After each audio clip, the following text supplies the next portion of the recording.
Hi అండి. ఈరోజైతే మా వారు నా కోసం ఫ్లఫీ ఎగ్ ఆమ్లెట్ అయితే వేయబోతున్నారు. నా కోసం అంటే నా కోసం కాదండి, ఇద్దరి కోసం వేయబోతున్నారనమాట. దానికోసం అయితే ఉల్లిపాయ ముక్కలు, అలానే పచ్చిమిరపకాయలు, కొత్తిమీర ఇవన్నీ కట్ చేసేసుకొని తర్వాత అందులో పసుపు, కారం, ధనియాల పొడి, గరం మసాలా, సాల్ట్ ఇవన్నీ వేసిన తర్వాత దీనిలో ఎగ్ అయితే బీట్ చేసేస్తున్నారండి. మన హస్బెండ్స్ అప్పుడప్పుడు ఇలాంటి చిన్న చిన్న వంట చేసి పెట్టినా చాలండి, ఓ తెగ మురిసిపోతూ ఉంటామన్నమాట. అందులో మన మిడిల్ క్లాస్ ఫ్యామిలీస్కి అయితే మరి చెప్పక్కర్లేదండి.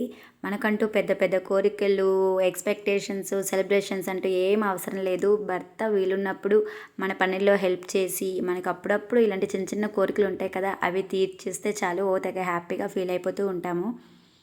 అలానే మనం కూడా వాళ్ళ డ్యూటీ నుండి వచ్చేసరికి వాళ్ళకి ఏదో ఒకటి వండి చేసి పెట్టడం, నెక్స్ట్ వాళ్ళు వచ్చేసరికి మనం నవ్వుకుంటూ ఉండడం, ఇలా ఉంటే చాలండి, మన లైఫ్ అనేది హ్యాపీగా సాగిపోతుంది. మరి దీనికి మీరేమంటారు అనేది కామెంట్ చేయండి.